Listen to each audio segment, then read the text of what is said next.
Waziri wa mambo ya nje wa Tanzania Mheshimiwa Mahmoud Thabit Kombo yuko Urusi. Ni kitu gani kinakuja kwenye kichwa chako unavyosikia waziri wa mambo ya nje wa nchi yetu yuko Urusi? Kutafuta ushirikiano na Urusi kwa faida ya Watanzania, si ndio? Miaka 10 nyuma uhusiano kama huu wa Urusi na Tanzania haukuwepo. Sio miaka 10, miaka kama 4 tu nyuma. Kumbuka Urusi imetengwa. Hii ni kwa maelezo ya watu wa magharibi. Urusi ni pariah state. Unajua, kila mara nikisikiliza majibizano ya watu wa Ulaya kuhusiana na Urusi, huwa ni kama burudani kwangu, kwamba hawana jibu la moja kwa moja kuishi bila Urusi. Ni hivi ndugu zanguni, tafsiri ya Mheshimiwa Kombo kwenda Urusi ni yale ambayo nimeshayazungumza sana, kwamba dunia sasa ina wakubwa watatu. Huyu wanne ndo anapambana kuipata heshima yake, bwana Iran. Manake ukitaka jambo lako katika sayari yetu ya sasa, lazima uende kwa hawa watatu. Kabla ya hapo dunia ilikuwa ya mmoja tu, analoliamua ndo hilo. Huna plan B. Ndio maana ulikuwa unaona ujasiri wa bunge la Ulaya kukaa masaa 2-3 wanaidiscuss Tanzania na kutupa vitisho kwamba hamkujafanya hili, hatuwapi pesa. Ndugu zangu, walicho kidemonstrate bunge la Ulaya kwa wenye akili kubwa ni kitu kikubwa sana. Kizuri ni kwamba tunaishi dunia ya mitandao ya kijamii. Kwa hiyo internet haiwezi kusahau dharau ambayo Umoja wa Ulaya walitufanyia. Kwa lazima tutengeneze mazingira, vizazi na vizazi vije vione ile dhihaka. Wa China hawezi kukaa kikao. Kwanza wa China, wa Rusi na wa Iran hawanaga hiyo tabia kwamba mnafanya biashara alafu wanakuingia kwenye masuala yako ya domestic. Katekeleze demokrasia, katekeleze ubepari. Kimsingi ubepari na demokrasia si ndio njia za magharibi kuingia kwenye mifuko yetu. Unajua ile kauli ya Mama Samia ya kusema kwamba masharti ya mkopo ni lazima uwaambie unakusanya shilingi ngapi, unalipa mishahara shilingi ngapi. Ndugu zangu, dharau kiasi gani hiyo? Haina tofauti na mtu ambaye ameenda kuomba kazi kwa Mwarabu. Lazima niwataje hawa watu. Mwarabu akitaka kukupa ajira, achana na kibarua sana kulipa siku hiyo hiyo, ila ajira anakuajiri ya kulipe sijui kwa mwezi na nini. Anataka ajue wewe ni kabila gani, uko kwenu mna mtu mwenye uwezo au hauna uwezo. Yani basically namna bara la Ulaya linavyotuvuaga nguo wao na Marekani ni sawa na Mswahili anavyokwenda kuomba ajira kwa Mwarabu. Ni udhalilishaji wa kutisha hawa watu wanafanyaga.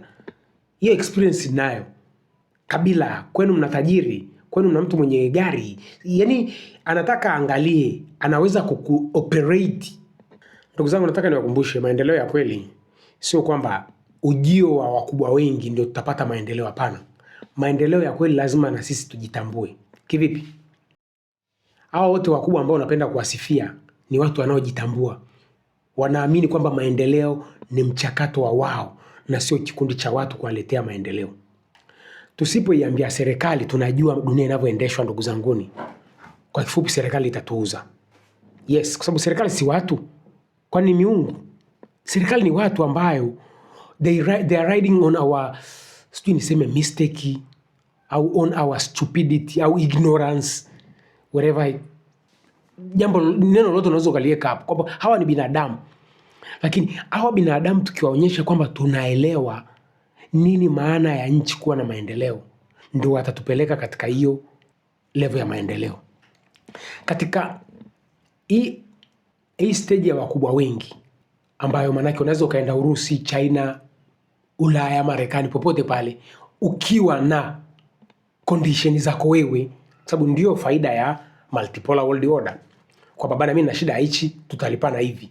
Unaenda kwa huyu anakuambia karekebishe democracy na ubepari. Unakwenda huko yeye hana habari na democracy na ubepari anakupa. Kwa hiyo you can navigate whichever way, wherever ways ukapata unachokitaka. Sasa hapa ndipo tunaweza tukatengeneza malengo ya muda mrefu, long term transgenerational strategies. Hakuna taifa kwenye haya mataifa makubwa, napenda kuwazungumzia Warusi na wa China na wa Iran, huku ushogani ni ujambazi tu. Unajua ushogani maendeleo yao yote wameyapata ujambazi. Hawana yani hakuna formula ya mafanikio ya Marekani zaidi ya ujambazi, kwa sababu Marekani amepokea kijiti cha superpower kwa Ulaya kuingia kwenye vita, na Marekani akakopi style ile ya ujambazi. Lakini angalia njia gani Warusi wameitumia ku bounce back kama superpower. Unaweza ukaitumia. Angalia njia ambayo wa China wameitumia wakawa superpower. Angalia njia ambayo Iran wameitumia wakawa superpower. Ni njia gani? Teknolojia kwa kizazi chako. Period. Sio wananchi wako waongee Kiingereza kizuri, sio wananchi wako wawe na democracy, long term transgenerational strategies. Na hii long term transgenerational strategies huwezi kuifanya kwenye mazingira ya democracy. Takupa mfano ulio hai utanielewa. Mkapa na Kikwete maji na mafuta. Kikwete na Magufuli maji na mafuta. Magufuli na Mama Samia maji na mafuta. Tunapataje maendeleo katika njia hiyo? Kila anaingia ana style yake ya uongozi. Yaani tunapataje maendeleo katika mfumo wa kidemokrasi na kibepari? Kila anaingia na group lake, na lazima pambane group lake lifanikiwe. Kwa hiyo tunapiga mark time. Mkapa ameweka msingi, Kikwete amekuja ameua ule msingi, ameweka msingi wake. Magufuli ameingia ametoa msingi wa Kikwete, ameweka msingi wake. Samia ameingia ametoa msingi wa Magufuli, ameweka msingi wake. Na anayekuja anatoa msingi wake, anaweka wa kwake. Lini tutaendelea wa Tanzania? Long term transgenerational strategy inaweza ikafanywa na JKT, kwa sababu ndani ya JKT hakuna siasa. JKT tunakula, tumeshiba, kazi yetu ni kulima, kutengeneza tunavyotaka kuvitengeneza. We do not entertain politics in JKT. JKT tuko shambani tunalima, tumekula, tumeshiba, tunalima. Ndugu zangu, tusipotafuta njia ya kuua siasa. Hivi nitajieni taifa ambalo limeendelea kwa njia ya siasa. Tuje hapo Ulaya. Kwa sababu Ulaya ndio mfano mzuri. So wametawala dunia, kina Spain, Portuguese, Uholanzi, yani hao wote hao walipoteaje? Siasa na ujambazi. Ndugu zangu, hapa kwenye multipolar world order ndipo pa kutengeneza malengo ya muda mrefu ambayo hayawezi kuingiliwa na siasa. Aje hata nani kutoka wapi, tukishaelewana sisi in JKT, nobody can change. Kwa sababu kama JKT inatengeneza nchi yenye sustainable development, na central government ndio inavyopata hela kirahisi.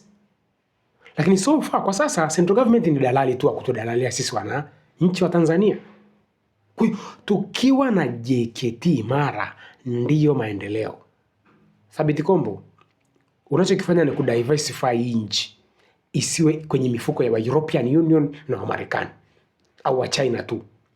Sasa hapa kwenye diversification ndipo hapo JKT inatakiwa itengenezwe mazingira iwe na hizo long term transgenerational strategies ambazo haziwezi kuingiliwa na whoever atakaye kuja. Hivi ulisha kujiuliza baada ya mapinduzi ya Kiislamu, yani hao Persian hao walipambanaje wakamiliki teknolojia kubwa hivyo? Ndugu zangu, huwezi kumiliki teknolojia kama huna long term transgenerational strategies. Maana kila kizazi kinarisisha kizazi kingine, ndio hivyo dunia, ndio hivyo tunamiliki teknolojia. Lakini tusipokuwa na hiyo, we gonna be dampo. Watu wako busy kutengeneza Instagram page waende China kuchukua uchafu tu. We keep becoming dampo.